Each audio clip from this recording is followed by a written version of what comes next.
Hello, I'm back. I decided to try the infinite energy circuit and see if I could get it to work.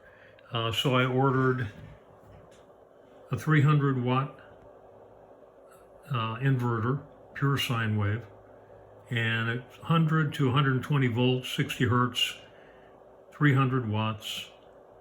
And then I got a 12 volt battery pack, lithium ion, and it is 12 in and 12.6 in, 12.6 out. So it actually goes to, it can vary a little bit, 12.6 to 10.8 volts DC. And I got more milliamps, 6800. And I've hooked it up and I'm not sure that this thing isn't using some of the wattage. This is a 9 watt LED. I've got it plugged in. I've got two places you can plug in on the inverter. And I'm watching the voltage here because it is going from the battery to the inverter, and then this is plugged in. This is the charger that goes back to the battery, and then I've got the load on there like they show in the video. And I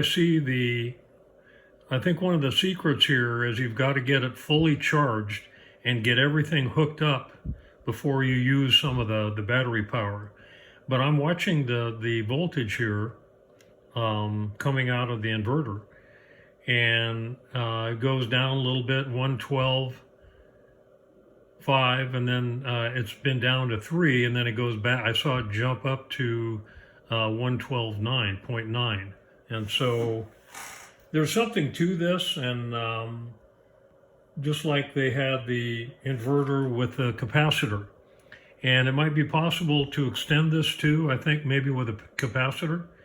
And I've got a 500 watt that I got, but I'm not going to use that on this particular thing. I think there are ways of extending it. I think, see, it's gone down to 3, and let's see if it pops up to, goes up 4, 112.3, 112.4.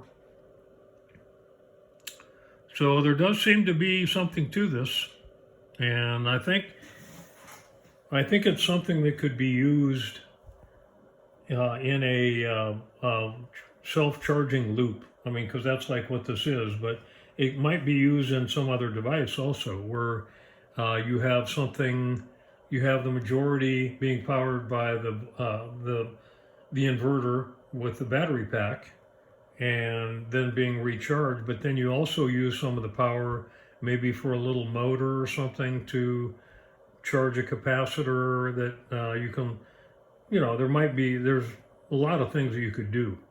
I'm just wondering if a capacitor would help here before the load or after the load, where it goes into the charger. But anyway, I thought I would try it, and there we go again on the, let's see, the battery went down, then it went back up. Let's see if it goes up to no, that's coming out of the inverter.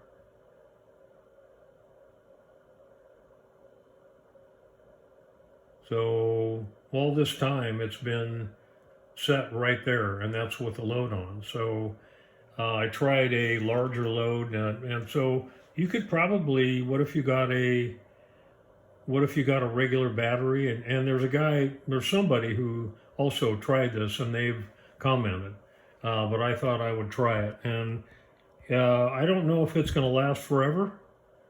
See there, it went down a little bit. I don't know. It'll last a long time, it seems. And you might have to go up on the wattage of the inverter and maybe a stronger battery, a rechargeable battery, and then maybe you could put a larger load on it. So anyway, enough of that. But you see it's gone down a little bit. And I really think fumbling trying to get everything hooked up eats up some of the battery. And I think I had it charged right at 12 volts for $11.99. And so anyway, it is interesting. I don't know when the bulb's going to go off with the voltage the way it is, but let's see if it goes up again. See, it goes up again. I don't know how many times it's going to do that, if it will continue, or if eventually it'll shut down the inverter. So anyway, thought you might be interested. I'll talk to you soon. Thank you.